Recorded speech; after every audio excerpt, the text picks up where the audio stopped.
Welcome everybody to another Fat Tony's talk this evening or this afternoon, I suppose, or even this morning, depending on where you're joining from. We have Gerald Ashley joining us. Gerald is an advisor, broadcaster, and writer on business risk, behavioral economics, and decision making. He's got decades of experience in international finance. He's worked all over the world: London, Hong Kong, Switzerland, for Baring Brothers, and other institutions like the Bank of International Settlements. These days, his main interests are on the human aspect of risk and how we actually make decisions. So Gerald is a risk and decision-making expert. He's spoken all over the world. He's a frequent commentator on media, and he's currently managing director, and you'll have to forgive me if I'm pronouncing this wrong, Gerald, St. Morgan and Co. in London, which is a strategy and risk consulting business that he co-founded in 2003. He's also the author of 3 books on risk and decision making, and he's also a visiting fellow at Newcastle Business School and a fellow of the Royal Society of Arts. Gerald, it's an absolute pleasure to have you here today. Thank you for joining. Seb, thank you, and also to Jack, and immediate apologies for being the dinosaur that can't operate video properly.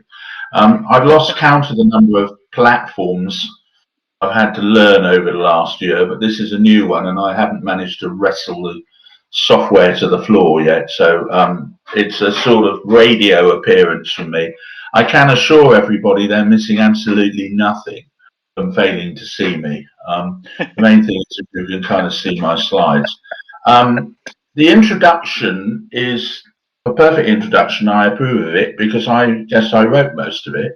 I don't know what the best way to explain things other than to say is that during my time in finance, which was mainly in treasury, foreign exchange and gold bullion trading, that it becomes very obvious when you're in finance there's a lot of cyclical things going on. I mean, there's a business cycle, there are economic cycles, there are political cycles. A lot of it is a cyclical game. The problem is most people in finance spend a lot of time hunting for cycles that might not be quite right, or backfitting data to death until they think they've found the magic solution that is going to deliver the next, $5 million bonus. It's just a lot more slippery than that, and like a lot of these things, it's just really easy to see after the event, very difficult to see beforehand. But that said, I think a sort of a general interest in history, and particularly in economic and political history, allied with trading in financial markets, it kind of led me almost inevitably towards behavioral finance. Mm-hmm. In a sense, I would say I'm less of a fan of behavioral finance now than when I first seriously looked at it 20 years ago.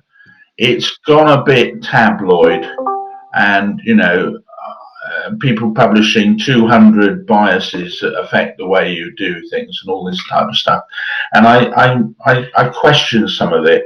On a more serious level, there's quite an academic attack going on from the original work of Kahneman Tversky, which is spectacular stuff, but nevertheless, I think there's some pushback against the more technically minded cumulative prospect theory. Mm-hmm. This idea that we value, how do we value profits versus losses, and that we're very worried about losses. Maybe for another time, if I'm ever invited back and sort the video out, or you get other speakers in, I think there's a really good reason to talk about ergodicity, because I think ergodicity is this concept that is the pushback against some of the subjective stuff in behavioral finance. I also realized as an outsider, very late and maybe rather naively, that a lot of the social sciences are in a form of crisis, a replication crisis. We're just unable to replicate a lot of these magic tricks. I mean, I see even now the dear old marshmallow test has been pretty royally trashed over the last couple of weeks. And I've quite happily misled people about that for quite a number of years, so I apologise. So things are slightly murkier and harder to nail down than one would think. So after that big preamble, I'm just going to talk. Don't worry, I won't witter on too long, but I got sort of 3 ideas, and I'll go through them, and then we'll come back and you can kind of tear them to pieces or think about them. That'd be great. Sounds The good. first one, is that okay? Right. That sounds perfect. Yeah. Sounds perfect, Can't Gerald. wait. Well, let's just hope they're worth listening to. The first one is the false god of certainty, and this is where all the cliches trot out, because we all love certainty. The markets hate uncertainty, and the big word is the S word. Give me the solution. The big boss says, I don't want excuses. I want solutions. We've got to fix this problem. On a more philosophical level, you could say there's, to a degree, without treading on any toes, this has a religious aspect to it. Here's a big book with a lot of certainty written down with all the rules. You just got to kind of obey them. Some of which may be just kind of common sense from the time of when they were first drawn up. But nevertheless, we love certainty, and I always use the phrase that certainty is the crystal meth of decision making. We just can't get enough of this stuff. And anybody who turns up and says, I've got the answer, I'm the Messiah, I've got the new magic system, I can do something that will solve your problem, we love. Now, I'm going to draw on a guy that maybe quite a lot of people know of in this audience or in this group. I don't know if you're seeing this slide big enough. Do I need to expand it in terms of size? Was it filling your screen? Or are you okay? Okay. It's nice and big, my side, Gerald. I'm not sure about everyone else. That's all right.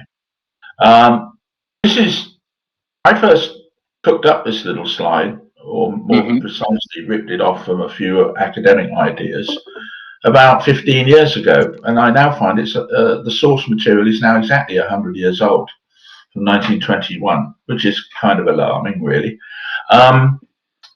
It's based on the work of Frank Knight. Now, people who don't know Frank Knight, he was an economist who set up the Chicago School, I think at the time of the First World War, into the 1920s. And he's a brilliant economist, but he had one big disadvantage in life. He came second in the race of famous economists. Very few people have heard of Frank Knight, unless you've done an economics degree, and even then you might not have come across him very much. But everybody's heard of John Maynard Keynes. I mean, cab drivers in London will quote Keynes at you. They don't quote Frank Knight at you. Now, Frank Knight wrote a book called Risk, Uncertainty and Profit from 100 years ago. I can't recommend it unless you're an insomniac. It's like a lot of deeply academic economics books. They're not so much impenetrable, but they've got their own language and they stick to it. And it's 100-year-old language slightly. It got an old-fashioned feel to it. But he had a really simple idea. He said that if we look at the vertical axis here, the y-axis, we live in a world of information. And this is quite an insight from 100 years ago. Then right at the bottom, at the origin, we got zero information. Right at the top, we've got 100% information. Now, the philosophers in the room here are already, spitting into their coffee, because there's no such thing as 100% information. You cannot be that certain. If you want to look at Gödel's theories you can't prove a mathematical formula and all the rest of it. And people who like superset theory, that you can't get outside a system to fully analyze it and all the rest of it. But so that we're not still on this call in 12 hours time, can we assume that there is something called 100% information, or very close to it? And if you've got 100% information, you've pretty much got 100% certainty.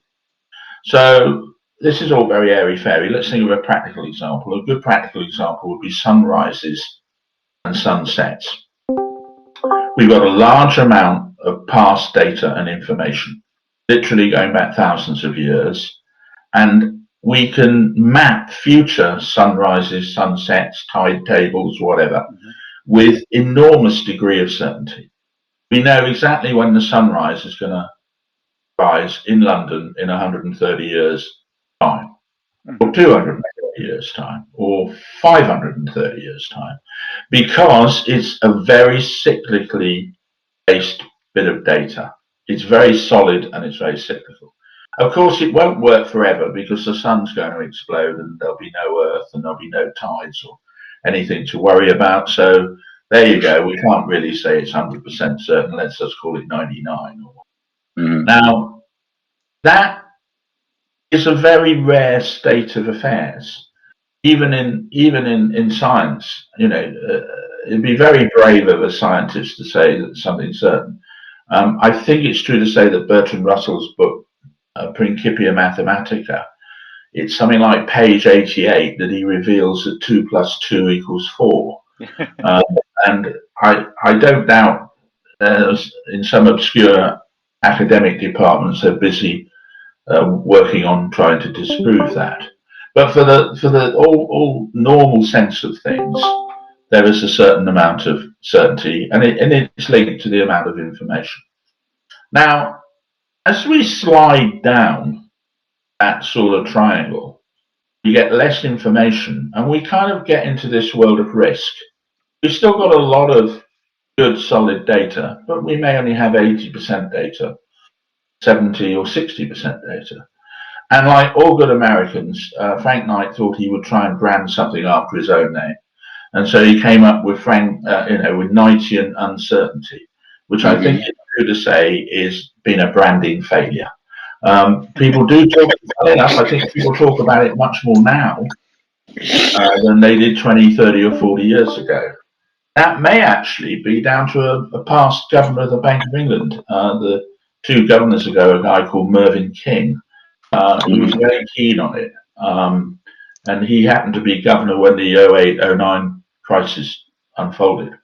But the thought that Frank Knight is saying is as the information level goes down, the risk level, or what we can term as normal risk, seems to fall away, and we end up in what he called Knightian uncertainty. And right down at the bottom right hand side, where we've got zero information, we've got complete ignorance. That's not you're stupid. It's Donald Rumsfeld's unknown unknowns. We're not going to get to the end of this call because there's some sort of intergalactic missile that's going to hit us in the next 20 minutes. But it's an unknown unknown. We don't know about it, so it's nothing we can do about it. Now, what we can say about this is that normal risk tools, things that are based on normal distributions, etc., and general sort of first or second year statistics, work really well when we got large amounts of information. Obviously, they work really well with tide tables and sunsets. They work pretty well on things like credit card debt because you've got a large amount of data on, X number of population have a credit card. There's a business cycle and whether people borrow on it more or overspend or can't repay. And it seems perfectly reasonable to use deep credit data using risk tools. Now, the hint is in the word deep, because as soon as you find that you don't have a huge amount of past data, you are sliding down to the bottom right-hand side very fast. And I think you guys, from a slightly different background from me, I'm not from a computing or really a maths background at all, know that data's a slippery topic. Just normalizing, getting it, the tendency for people to bootstrap things and put in gaps and all the rest of it is quite overwhelming. And I think most people also know that the old phrase that if you torture data enough, it'll give you the answer you want. And some people do really torture data. So what happens in the bottom right-hand corner as we get down to Knightian uncertainty, we don't have enough information. So how in the world do we map? And I know people are trying to do this, and I think it's a very interesting area. How in the world do we map terrorist attacks? It's not normalized data. It doesn't come in nice pre-packaged amounts. It sure as hell isn't cyclical. It might have clusters. There is some evidence that we seem to get clusters of terrorist events, but it just shows that Nightingale uncertainty can creep up on us.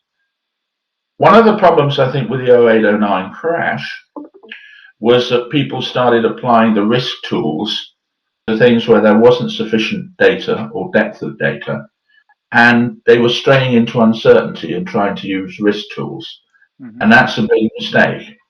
The problem with a lot of these sort of slides that are put up by guys like me is there's no nice tipping point when you go from risk to uncertainty. It's a huge amount of money to be made by people who can work on just that area, or even, if you like, how steep the slope is, and whether the slope isn't actually a slope, whether it's a parabolic curve, that, you know, information suddenly falls away. It doesn't come off in this nice, smooth manner. Now, I'm going to give you a bit of personal information you don't want, but it's quite useful as a way of illustrating. Quite a good way of illustrating what's going on here. My contention is, if you can move up that triangle, you make money. And here's the example I'm going to give you. It's probably just as well I'm not on video, but I'm 63. I'm a bit overweight. Well, I think my doctor would say I'm just overweight, but I like to qualify it. I do, you know, I tick the box that says you do exercise, but hey ho. I certainly enjoy a drink, and I am available for any restaurant meals should anybody wish to invite me out. On the other side of things, I have two grandparents who lived into their 90s, but I had a blood relative uncle who died of a heart attack at 51. And slightly astonishingly, I have a nephew who was in the British athletics team. So, would you insure me? When am I going to have my heart attack? Am I going to make it to the end of this call? Or am I going to live till 92 like Granny? You don't have enough information.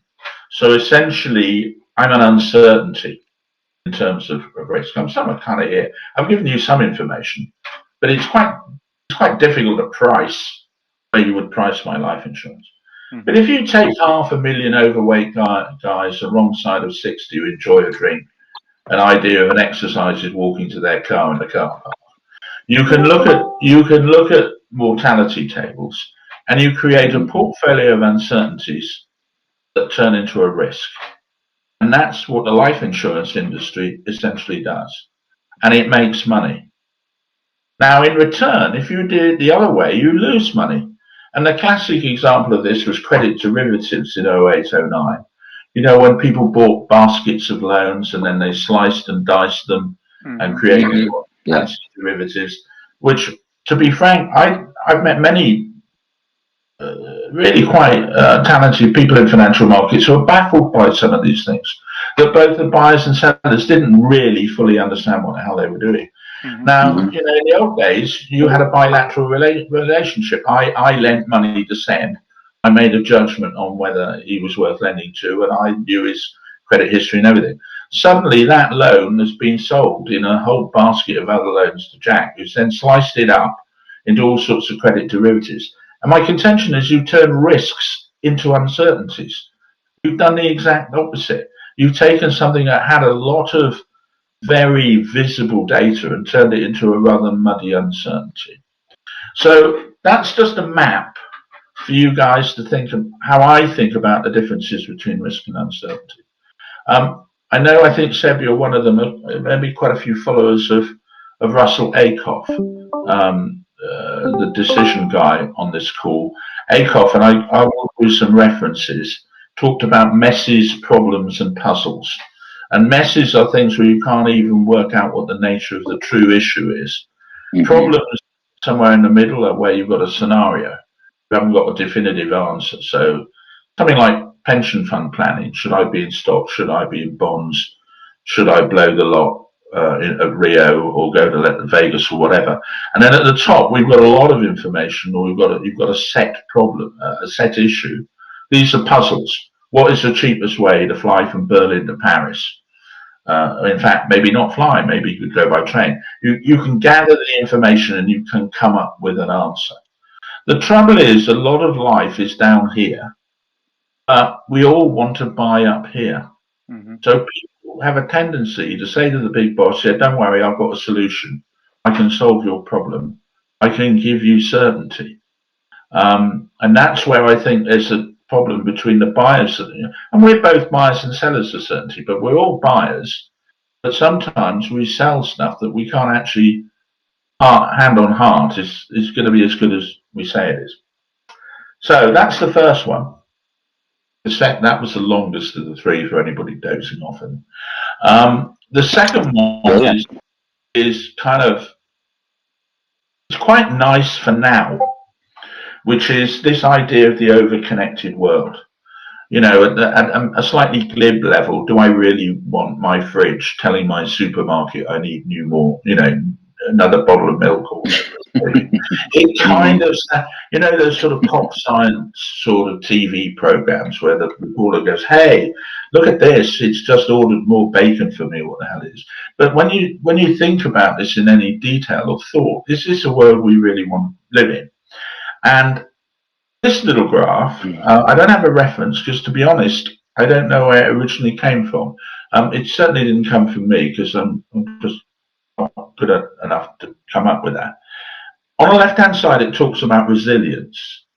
I think if I'd done my homework right here, some of the followers in this room would be sort of Nassim Taleb followers, and he's a bit bitchy about resilience because he thinks that's not really there. Well, he's kind of quite bitchy about lots of things, but he like, and I very much admire his book Anti-Fragility, and he's saying that anti-fragile is something more than just resilience. But I think it's kind of probably older than his book, but nevertheless, we'll stick with resilience. Now, what we have here is kind of common sense, is that we want to be able to withstand a shock without catastrophic impact. But the more connected we get, we get to a point where being connected is really good. We don't want to be in Brownian motion down here. And obviously networks work. Whether it's social networks, the underground rail system, power network, whatever it may be. But there seems to be a tipping point, if you like, or maybe a diminishing marginal returns, a better way to think about it. But we become over-connected. If you want a visual metaphor, you've got too many dominoes and they're too close to one another without any. And this is old as the hills. If you're managing forests, you put in fire breaks. So the fewer fire breaks you have, the more risk you have of an over-connected world. We get to a point where we tip over, we get cascading failures. And so, as I've said here, paradoxically, increasing connectivity can increase turbulence and volatility, which then in turn reduces the resilience, and you get a kind of downward spiral.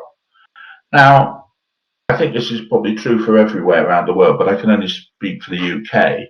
One of the things the government did essentially was that they tried to reduce connectivity. They said, right, you can't go down the pub, you can't go to a restaurant, you've got to be feet from one another. In fact, you mustn't go and see Granny, and now you've got to stay at home and talk to nobody. And that's all about trying to reduce.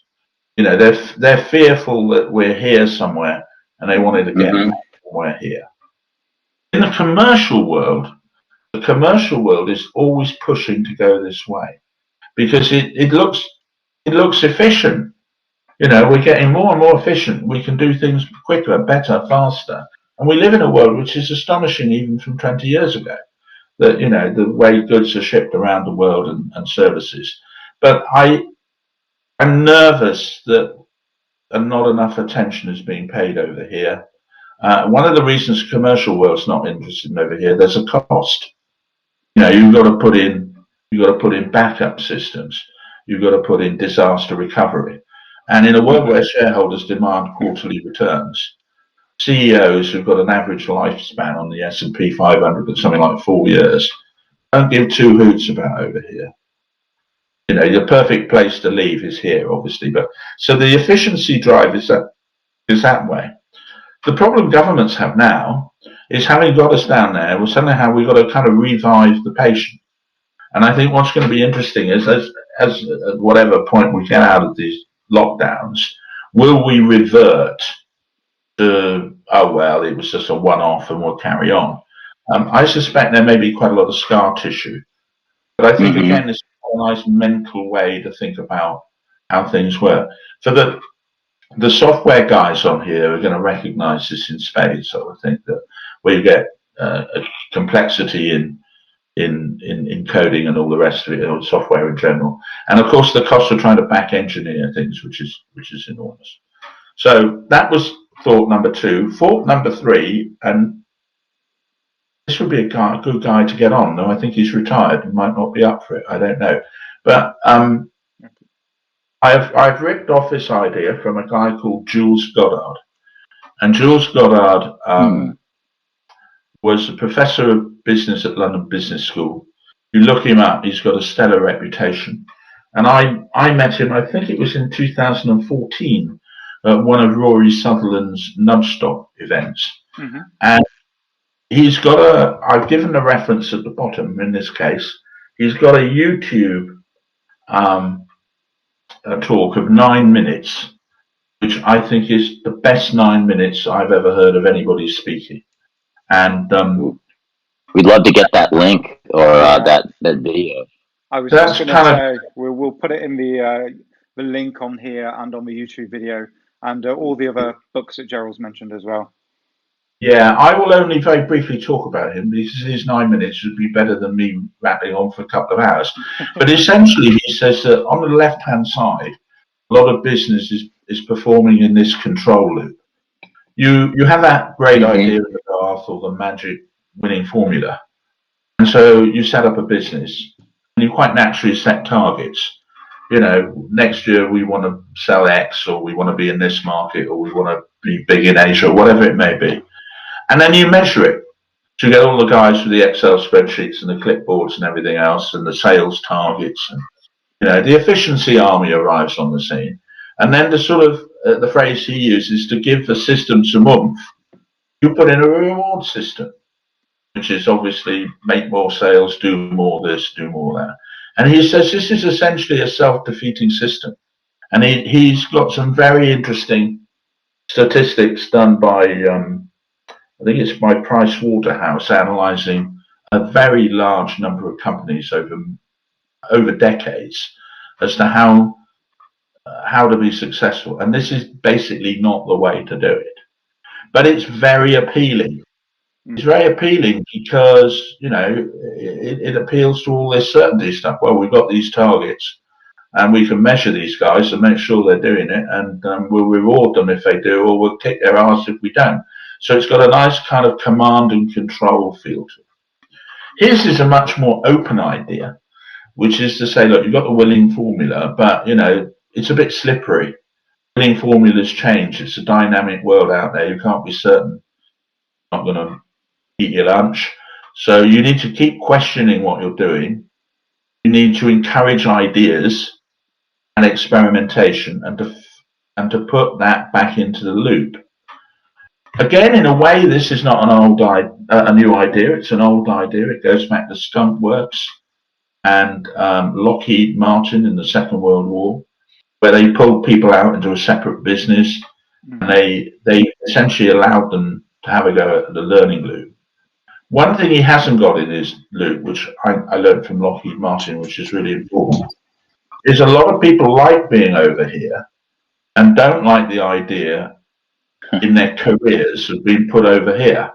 Because I might find it quite easy to meet my targets every year, and I get a very nice bonus, so why rock the boat? And so Lockheed Martin had a really simple idea.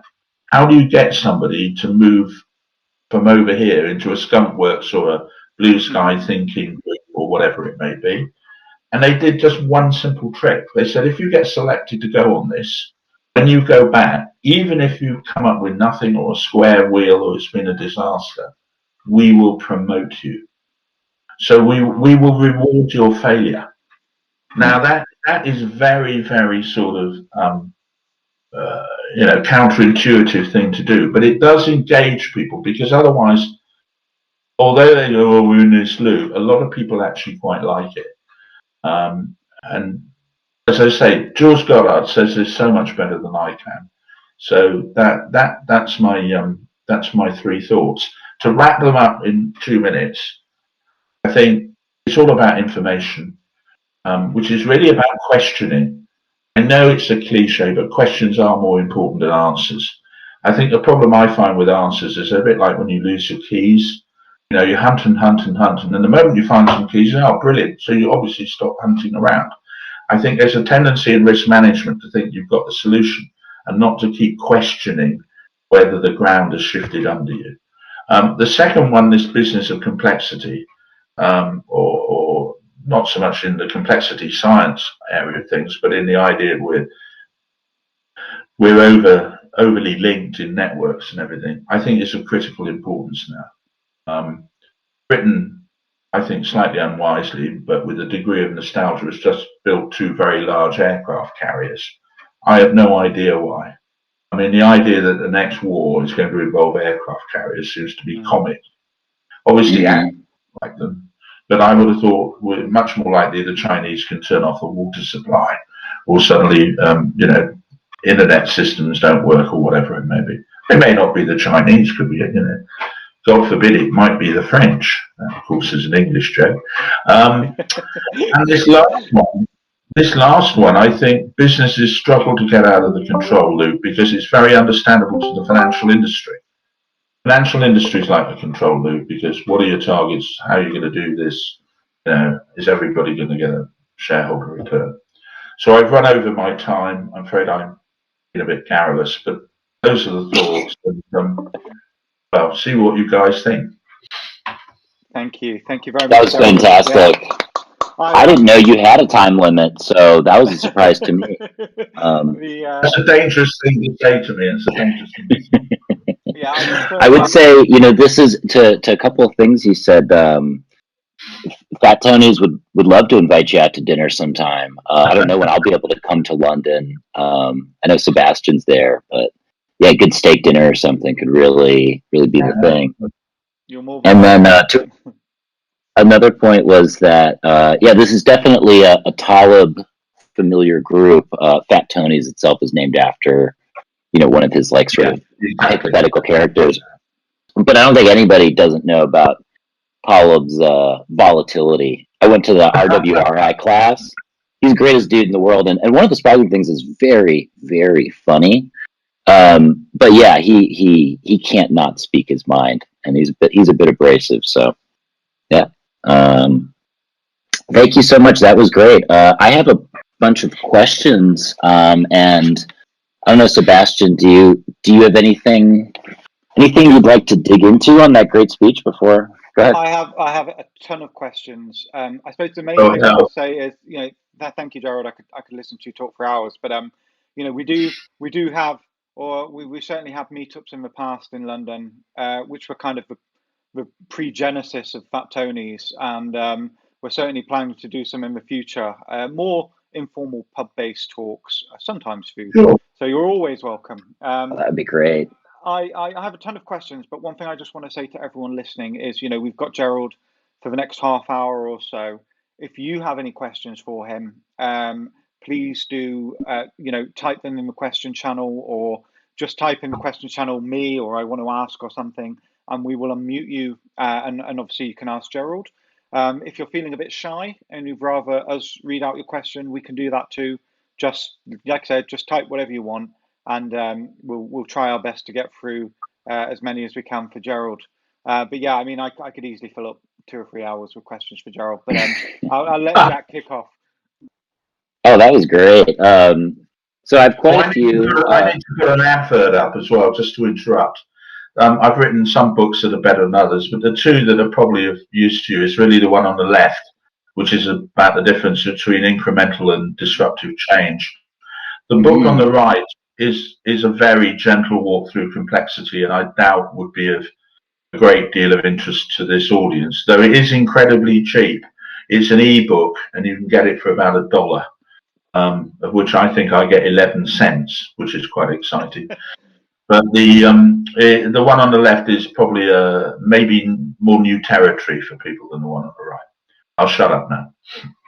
can I just say on the topic of books, and I will hand over to Jack in a minute, but informally, beneath, aside from the very formal introduction I gave to Gerald, Gerald does give the best book recommendations I've ever come across on Twitter, not just his own.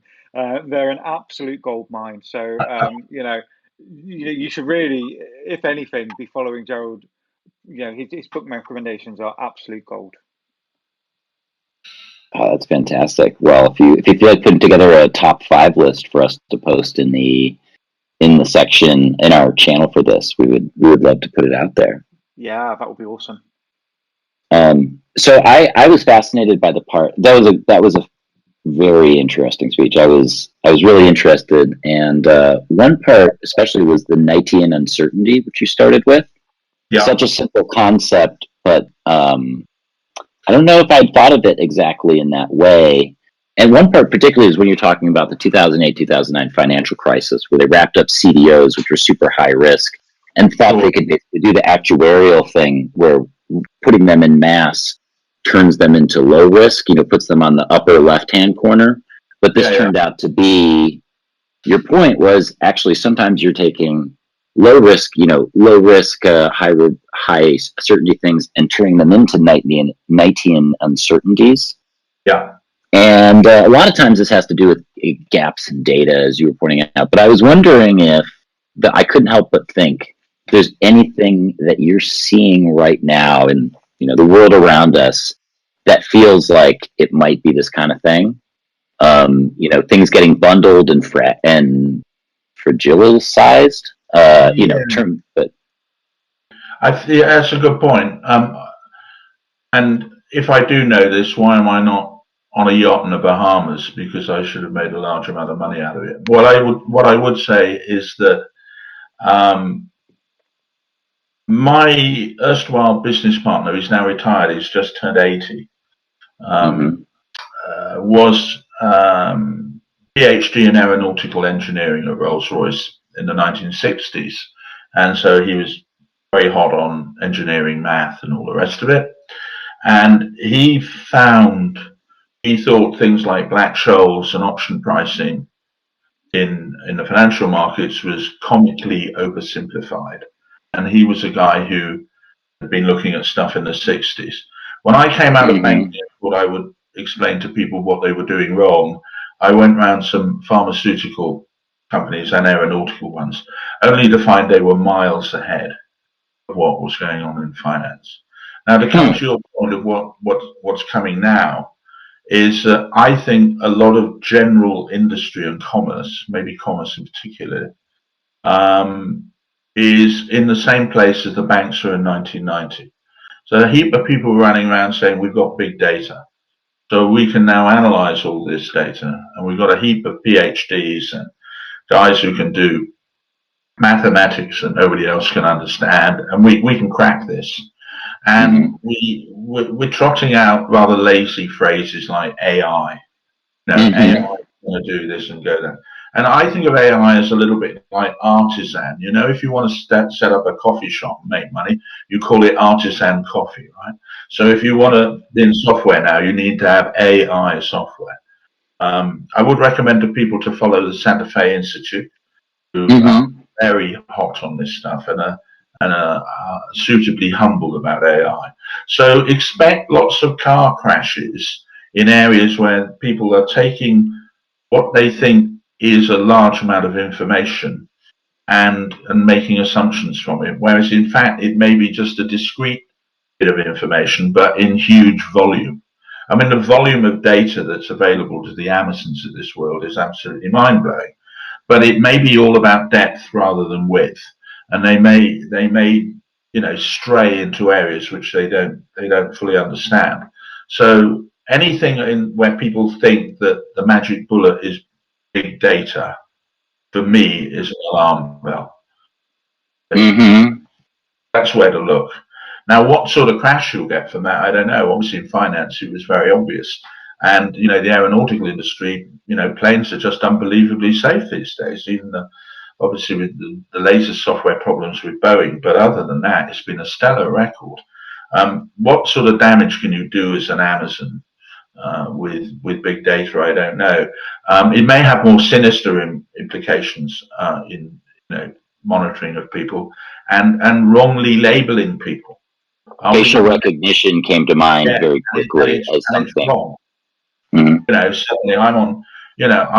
My website, business website, got on a spam listing for some reason, and as a result, my emails never went to anybody for about a month until we realised we've been blacklisted for some completely erroneous reason.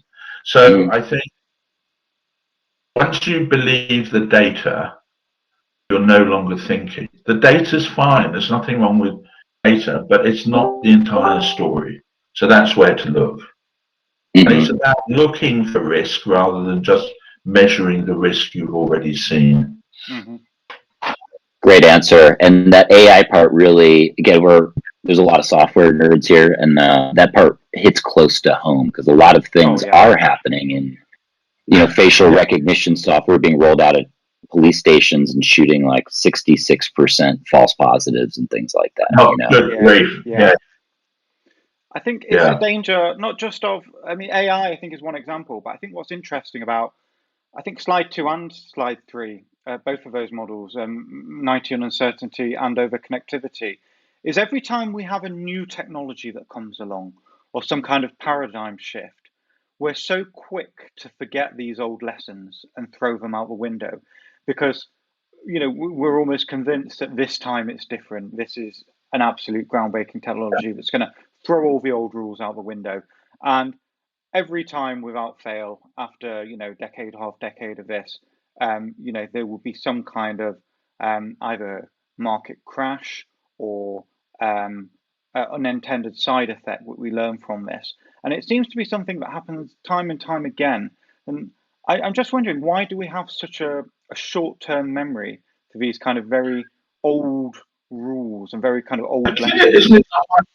Isn't it kind of the human cycle of when the old guys have left the room, there's nobody around who's seen it last time? I'm sufficiently ancient that the very first day I worked in Hong Kong was the crash of '87.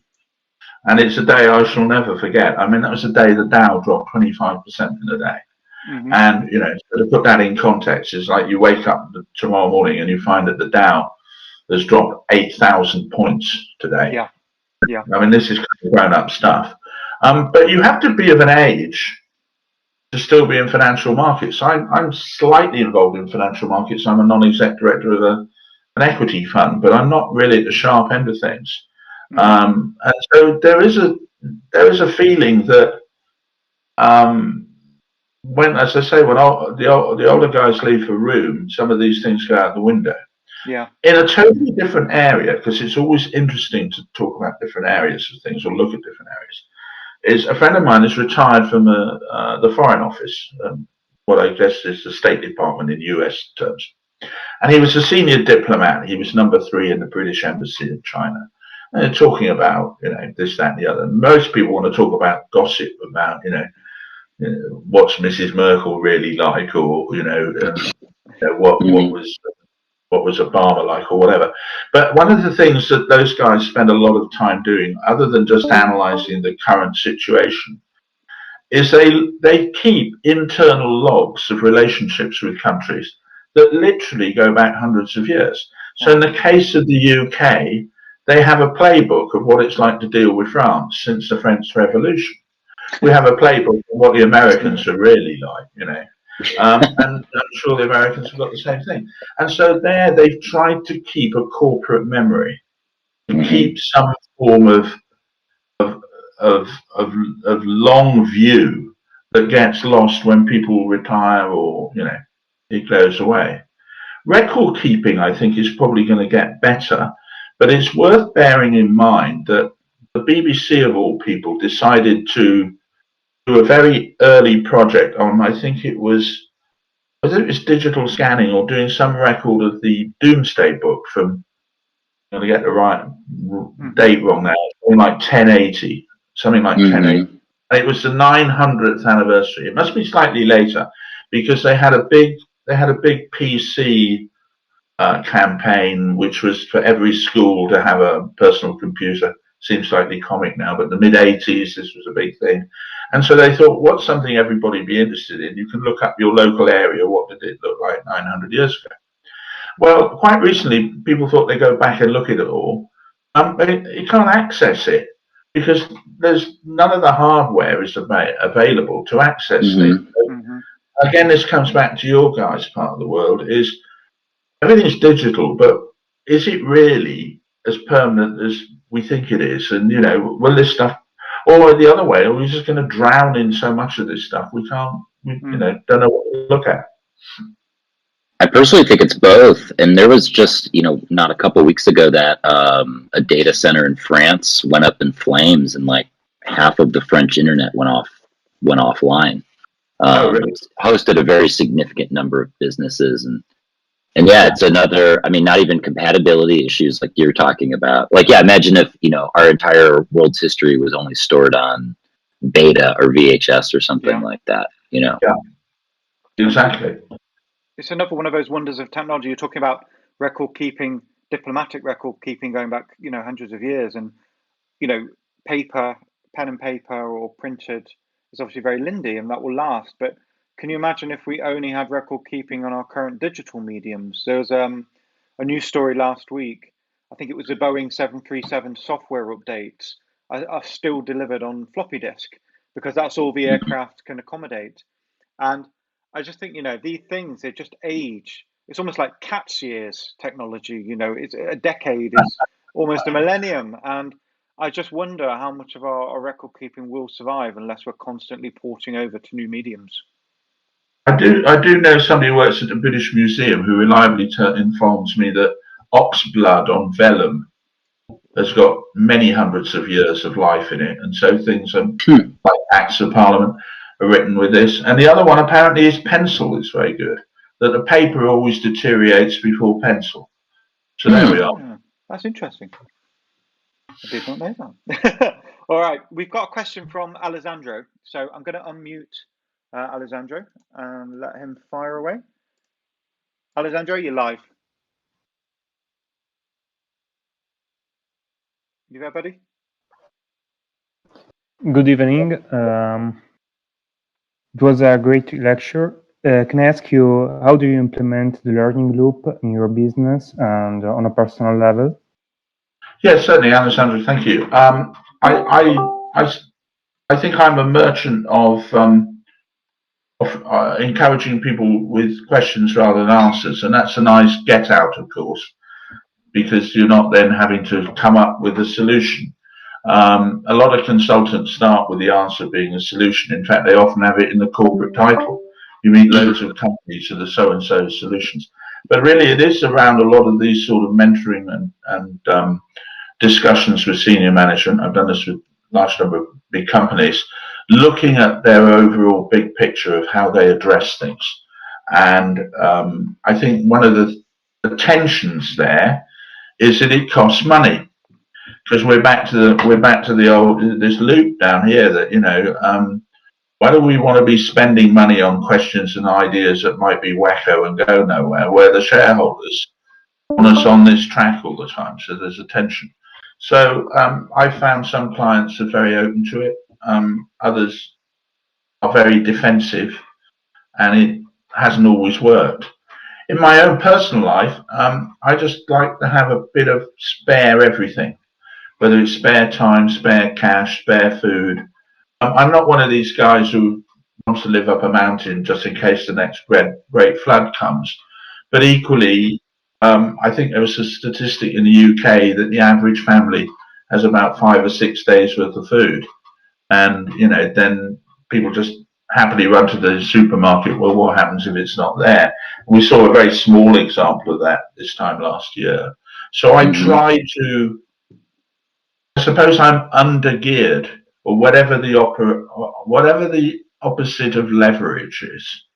I'm under-levered to, I don't know if that's a correct American term or not, but I try to be a little bit under-levered so that you can take the hit, basically, because if you're somewhere here, you've got some ability to take the hit. And if we believe in this thing over here, some of these hits we just can't see coming. So you just try to have a portfolio effect and maybe to underplay your potential.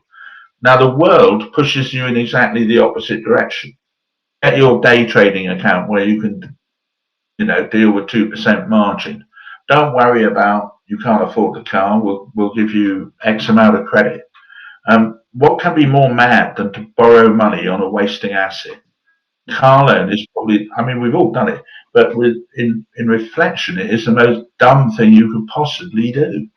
So, Alessandro, I'm not a paragon of virtue in this, but I try to assume that I can cope with most things that might go wrong. Thank you. But I may not. I like your under-levered comment. I think that sounds like a pretty good rule to live by. I had a quick question for you on the over complexity and connectivity. To me, especially reading a lot of Taleb and the Twitter of like Joe Norman, who we've had on here, and people like that, talks about boundary size, and I couldn't help but think about boundary size when I was thinking about this. That there's an element to me, and I was wondering what you thought about this, but that as it gets more connected, the size of the entity essentially gets bigger and thus more fragile, rather than having the small points of failure that don't lead to overall failure. That was just kind of a framing that I sort of thought of. Yeah, the example I give is what in England we call the tube map, or you guys would call the subway map. And now this works really well when you're looking at in finance what we call systemic risk. If you think of the overall, I'll stick to the English version, apologies, of the tube map. Please. You've got obviously a lot of stations and you've got all these lines that connect them, and they're self-evidently a network. Now, the interesting thing is that if you were to take off all the names and to take all the lines out and to have exactly the same sort of symbol for every station, because typically on the tube map, if it's a big station, it has a different symbol because it's got more than one lines in. If you can imagine, you've got a page with a lot of dots scattered all over it, which are the stations. Now, intuitively, you can say the stations on the edge of the piece of paper or the map must be at the end of something. But you can't tell a great deal about what else is going on. You might intuitively think the dots in the middle are more connected. You can't be certain. I don't know the New York subway well enough off the top of my head to think of some examples, but in central London, you obviously get very big stations. They've got 3 or 4 lines going to. Famous ones for people who know London would be like Piccadilly Circus, Oxford Circus, the mainline rail stations. But equally, quite close to those stations, you get smaller stations that are just on one individual line. Now, when central banks and regulators were looking at risk, they concentrate on the stations. And they say, well, this station is Oxford Circus. And, that's JP Morgan.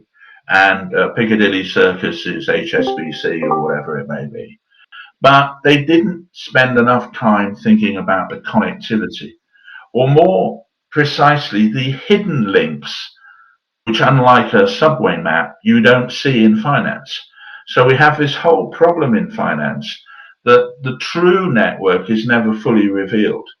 So we get these sudden blow-ups. We've got this blow-up at the moment of there's this thing called Greensill Capital that has blown up. There's a hedge fund called, I can't pronounce it correctly, Archegos or whatever. And this has smacked a couple of Swiss banks very badly. So we need to look at the overall system, but we shouldn't concentrate just on the stations. I know it's a bit trite, but we need to think a lot more about the interconnectivity. You see, when Lehman's went bust, it wasn't fully appreciated how connected they were into the system. It was an incomplete map. And so the authorities said, well, okay, Lehman Brothers, it's not the end of the world. But it nearly was. It nearly brought the whole show down. So I think when we look at networks, again, we have to think about where the shadow networks may be. You know, the next financial crash, here's a prediction for you. The next financial crash is not going to be JP Morgan. It's not going to be Goldman's or Barclays.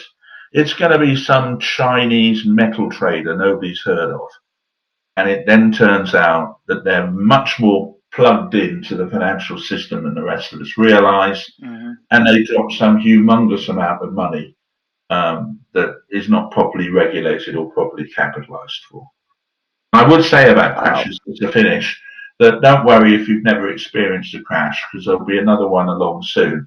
They come about every 10 years. We're not, you know, 2 or 3 years more, we can look forward to another fiasco, I would have thought.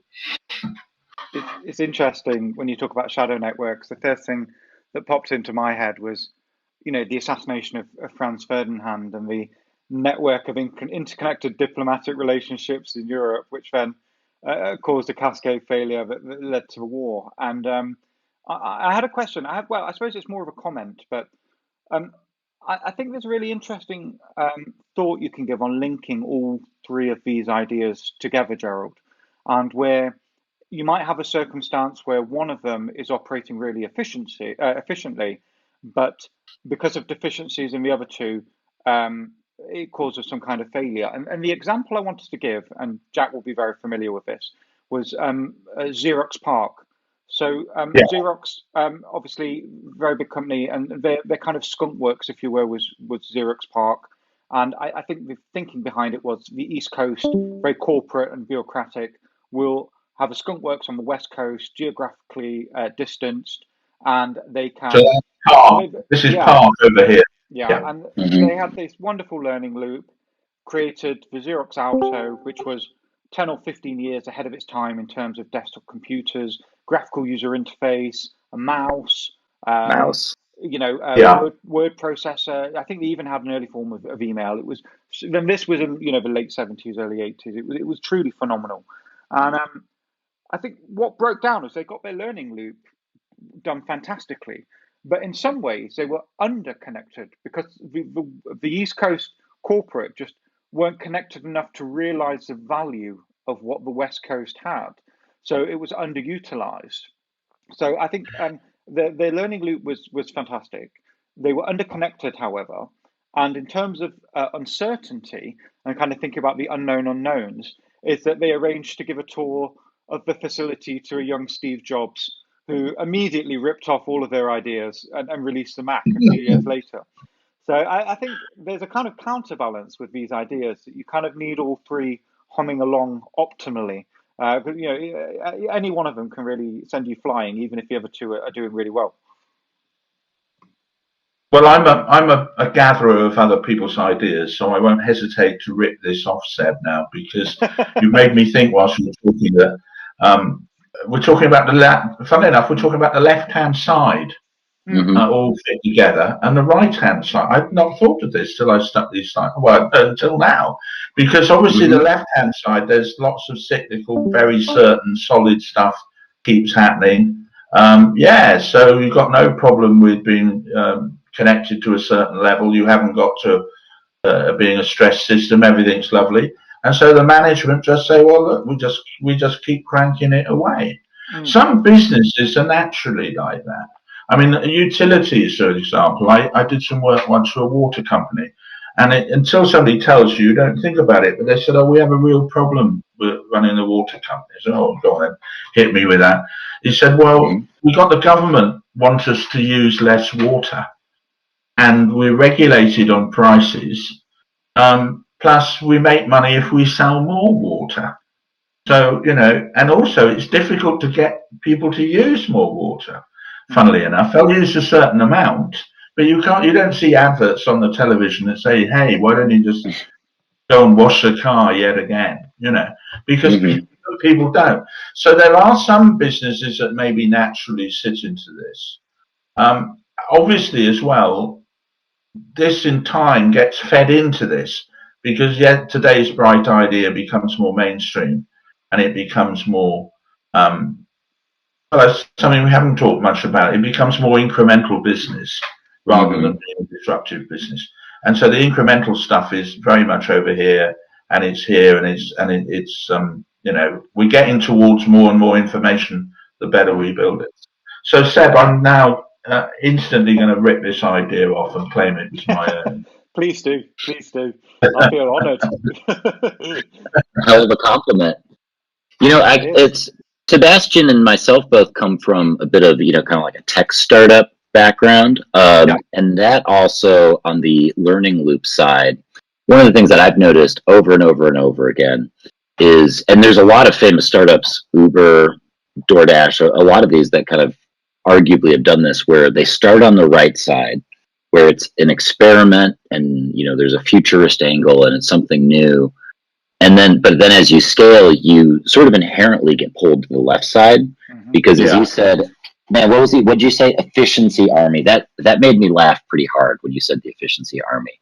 But the efficiency army comes in, and you know, the bureaucracy comes in, and the measures come in, and the targets come in, and you know, it sort of like takes an outsized character sometimes, like maybe like an Elon Musk or whatever, to hold up, to prevent that kind of force of nature from really taking over, it feels like. Yeah, I think that's right. I mean, I've written an article about it, and I can't remember the term, but there's this idea about when, and this really applies to single bachelors, probably in their 20s. But when you come home, what do? Do you just open the fridge and cook whatever in there, and try and make a meal and stay alive for another day? Or have you carefully prepared all the ingredients you're going to need from the recipe you printed off from some guru chef at lunchtime? Well, of course, a lot of entrepreneurial stuff is about raiding the fridge. And some evenings you might actually make quite an interesting meal. Sometimes you may make stuff that almost kills you, but it'll be disruptive, maybe not in the best way, but it'll certainly be less predictable. And that's what entrepreneurs, you can't say, right, can you give me a plan on how I can be an entrepreneur? I mean, this is why I find it slightly odd that business schools try to teach being an entrepreneur. It's not something you teach as something. It's kind of an attitude. It's easier for some people because they might be better resourced. I mean, I think there's a barbell effect in success. You see this a lot in the UK. See this a lot in the UK with actors. Nearly everybody who's in acting in the UK is either from a very posh, aristocratic, wealthy background, or people who are flat poor. They're never from people who just qualified as doctors and are going to earn 60 or 70,000 a year.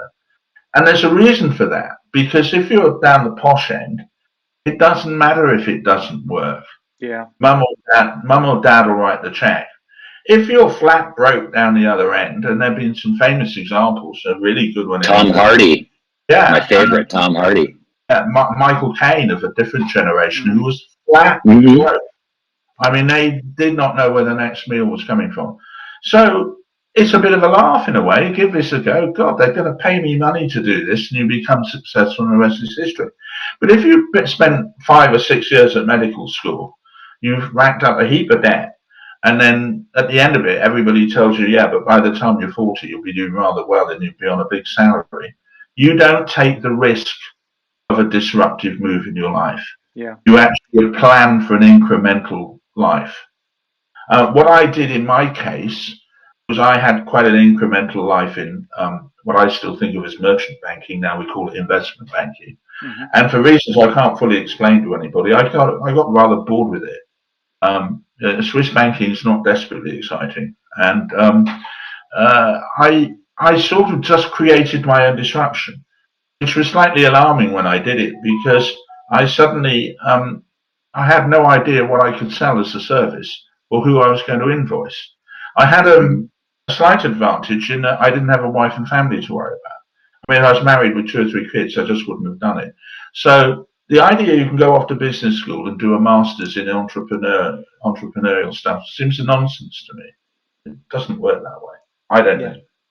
As someone who did a business degree, I 100% concur.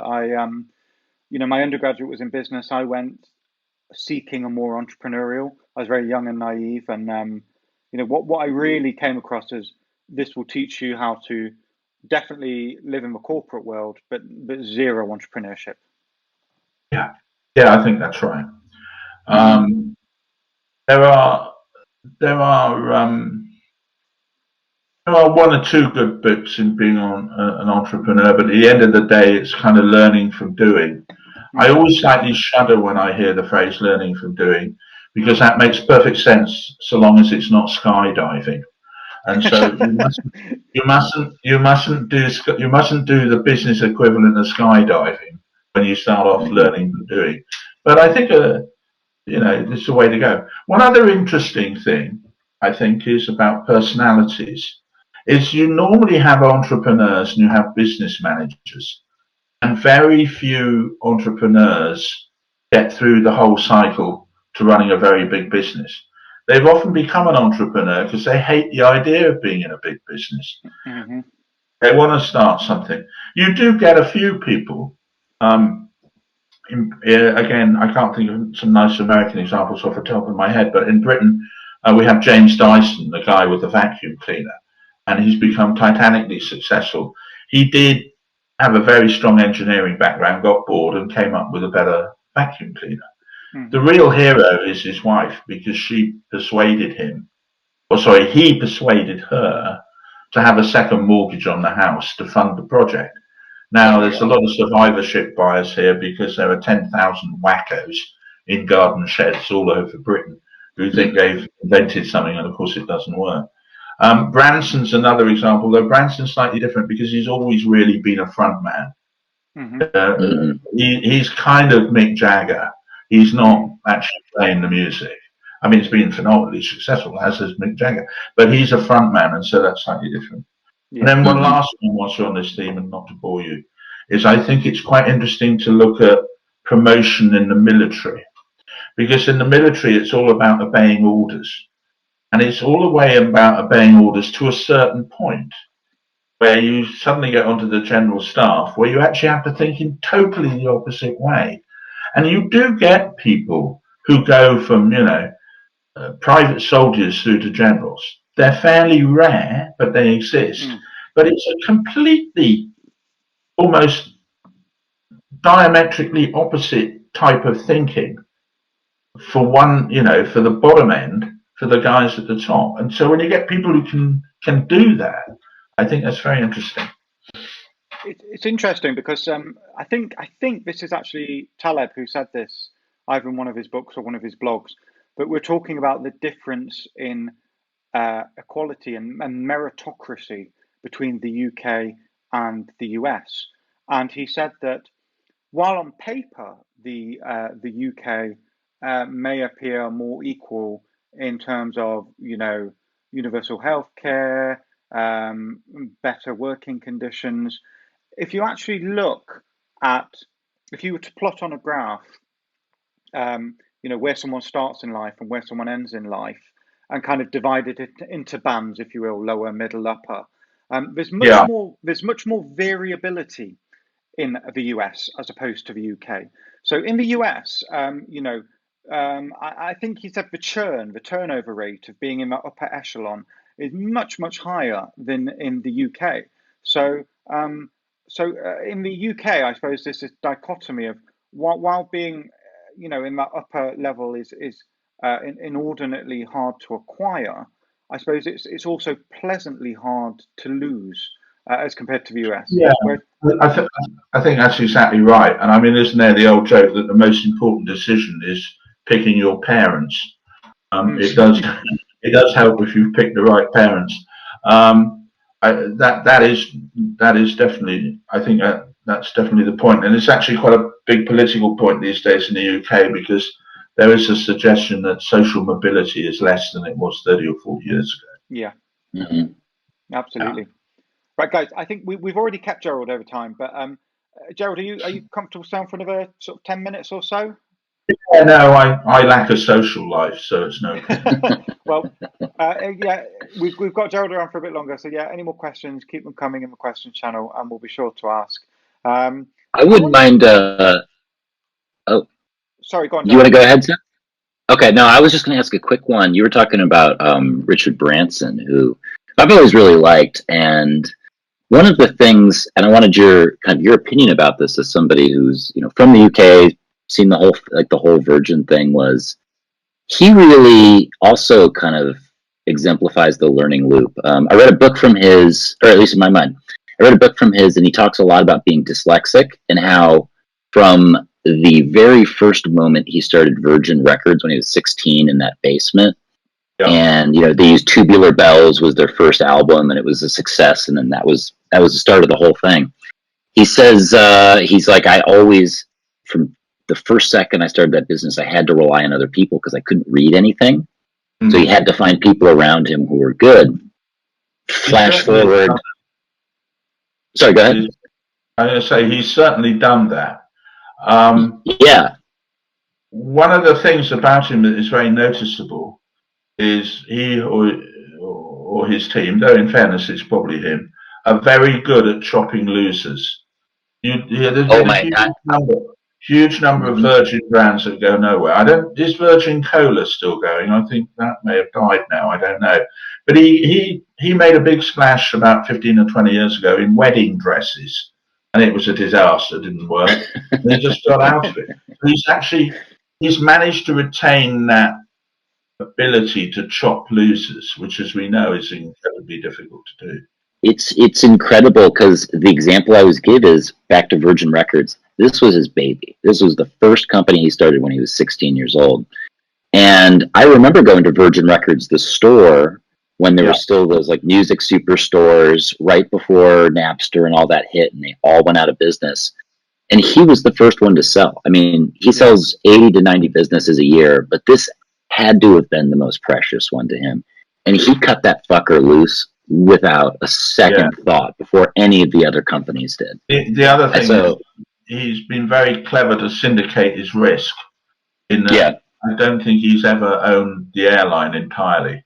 I think he may be a minority holder in it now. Is it Singapore Airlines or somebody like that?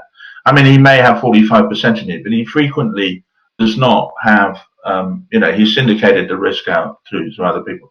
No, he's a sharp guy. I think it is fair to say he comes in the posh group. Yes. He was from a pretty wealthy background. His father was a very successful barrister, and but that's his granddad was a lord or something as well. I think his grandfather had an aristocratic title.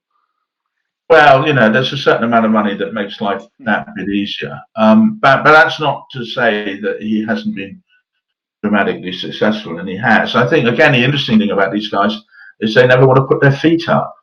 I mean, how many billions of dollars do you need, really? I mean, you can only eat one pie at a time, as my grandfather used to say. You might want a couple of spare pies from what we were talking about earlier in resilience. Absolutely. But his system is, as he says it, is to find some, he works more like a group of companies under an umbrella than it even does as a coherent company. And he's all about finding somebody, putting them in charge of, Virgin Australia or, Virgin kayaks in Indonesia or whatever the case may be. So maybe he does spend a lot of time on that island, just hanging out, not really doing anything. It's almost it's similar to almost what I would call the Trump strategy. Whereas at this point, it's really like Trump licenses his name out to other projects. And I think, Branson licenses the Virgin name out either for money or an equity stake in whatever business you want to pitch to him. So I think in that terms, that model is hugely successful. I think that probably a lot of people do that. Some more obviously than others, or other people run the portfolio the other way around. So, is it Bernard Arnault, the big French industrialist, who is not particularly well-known name, but he's extremely wealthy. But he's just built up a huge number of brands, champagne houses, Louis Vuitton, all this type of stuff. And I think he's the wealthiest man in France. But he's not. He's done it the other way round, I suppose.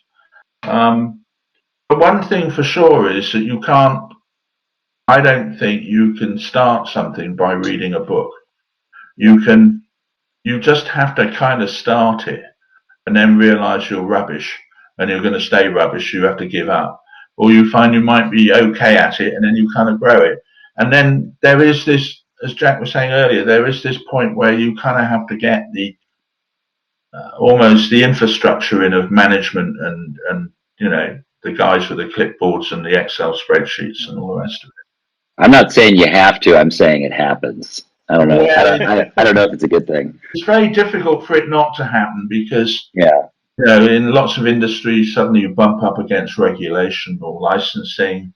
If you've got any outside capital, you've got accountants on your arse. And then if you float, you've obviously got a shareholder group that is normally quite unforgiving. And well, there we are. I haven't run any big or started any hugely successful businesses, so I'm clearly not cut out for it. But you do occasionally meet people who are, and they, as I say, they never stop doing it, from what I can see. Mm-hmm. There's a political point here, maybe. We have a bit of politics. Everybody's. I said this earlier about I don't see the world as left and right anymore. I think you have to remember that left and right comes from the seating arrangements of the French Parliament after the French Revolution in the 1790s. It's a kind of archaic way of trying to explain what's going on. What might be better and works in this format is it's really, are you a top-down person or a bottom-up person? Yeah. And so the top-down gang want, more state control, big business, everything sort of ordered and spoon-fed down the way. Whereas the bottom-up gang, which I suspect is more people on the call today, tend to rather like the idea, well, let's have a bit more individualism and see what emerges and what works and how we can grow it. And I think so the tension is a slide rule between, almost the Soviet system down one end and the other one of sort of chaotic free market, no rules and regulations. Yeah. And politics is about sliding up and down that scale, I guess. I think. Yeah. What's incredibly annoying here in the United States is that those seem to have crossed in the last 20 years or so, where growing up it was, speech was, the left was about free speech because it was, Ozzy Osbourne getting banned by the Christian right and things like that. And then during the Iraq War, it was the right that wanted to do, the Patriot Act and the surveillance that ended up with Snowden finding everything. But these days, it's free speech is more of a right-wing issue here, and surveillance stuff state is more of a left-wing. That top-down has definitely been acquired by certain aspects of the left here, and so I feel like, I feel less like I belong to any political party than any time in my life. That's for sure. It's interesting because what you're saying, Gerald, about left and right. I've said for a while now that I would argue that the average left-wing voter has far more in common with the average right-wing voter than either do with the leaders of their respective parties. And I think that the party leaders now kind of, I don't know if they consciously recognize it, but the state of affairs we're sort of in is, that by feeding the division, it's keeping that certain kind of party leader in power on both sides of the political spectrum. And it's really interesting. Certainly what's happened within my lifetime. I totally echo what Jack was saying about the kind of inversion that's happened. I think the other thing is that we went through a false dawn when the internet started, that people thought, well, that's it. We can disintermediate government now. It's going to be a free world out there and we're away from being controlled. Whereas in fact, of course, it's the exact opposite. We've all been turned into what I call e-peasants, these various medieval barons that control things.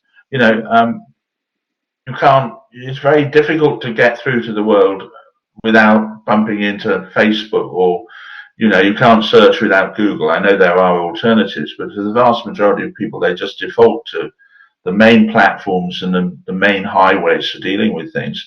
And these guys are they're medieval barons. They completely control it.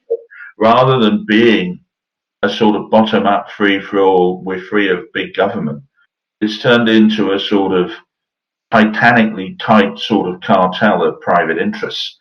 And how that gets broken up will be interesting to see. But there must be fun and games ahead. It's not like Standard Oil, where they just said to Rockefeller, "Look, we're going to split your oil company into 7 different companies or 6 different companies, or whatever it was." How the hell do you split Google? You can't say, "Well, you can only search A to K on Google." You know, well, I'm definitely on the side that YouTube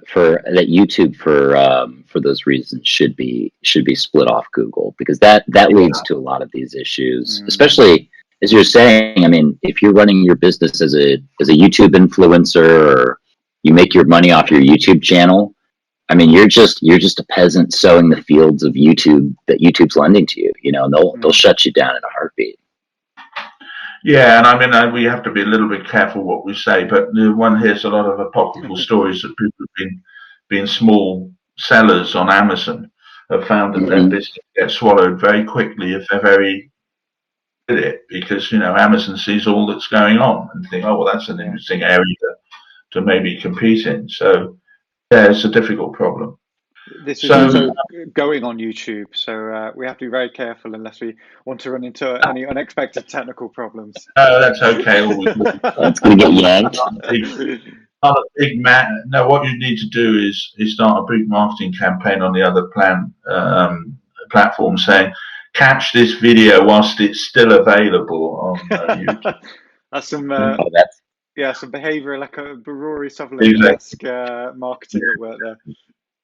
Yeah. Okay, guys, does that kind of give you stuff to chew on between you, or between everyone? That was fascinating. As a financial person, I don't think you're supposed to be as funny. You're not supposed to be making all these funny jokes and stuff. So that's why I had to leave Swiss banking, basically. It seems like a dry group. It doesn't seem like a group that would go out and just be cracking jokes at the pub after work. So the whole idea in central banking is, you don't want a comedian running, you know, gold reserves. Really, it's probably not a good. It's probably true. I think we've talked. I think we said this on Gerald on Twitter before, but you know, I sincerely wish I was in that London '80s generation of the bankers, because I think they had a lot more fun than certainly the generation that I've worked at in London. But well, we can blame the Americans. We can blame the Americans for most things, but they introduced the horrific idea of having water with lunch, and it's been downhill ever since, really. You're welcome. Hey, we're all about getting shit done over here, you know. Your three beer lunches leads to sleepy afternoons. Yeah.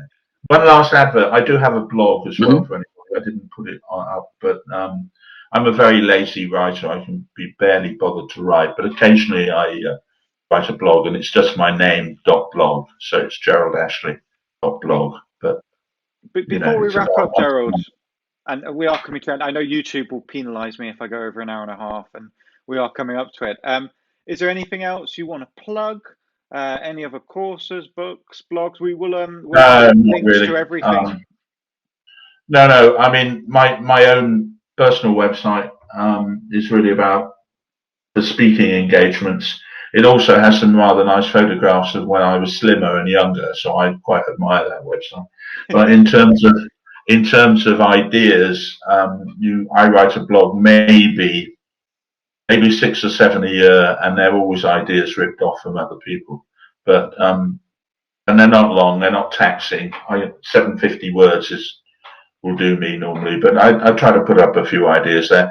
And I'm on Twitter, and I have good days and bad days on Twitter. I have good ideas and really rubbish ones. But people are, welcome to follow me. And if anybody's in London and we're ever allowed to go to a pub, I am available for a beer. I will keep you posted on the Fat Tony's London meetups, because it would be it'd be absolute privilege to have you there. All right. Okay, Jack, thank you. Do you want to wrap up? Any words you want to wrap up with? Just thank you. Genuinely very fascinating. Great to listen to. I had a excellent time. Yeah. Send us all. I know that we've had a few things that you were going to send us over, so we'll get in touch afterwards. But we'll kind of make a little thing for it and throw it in the announcements channel for anyone listening.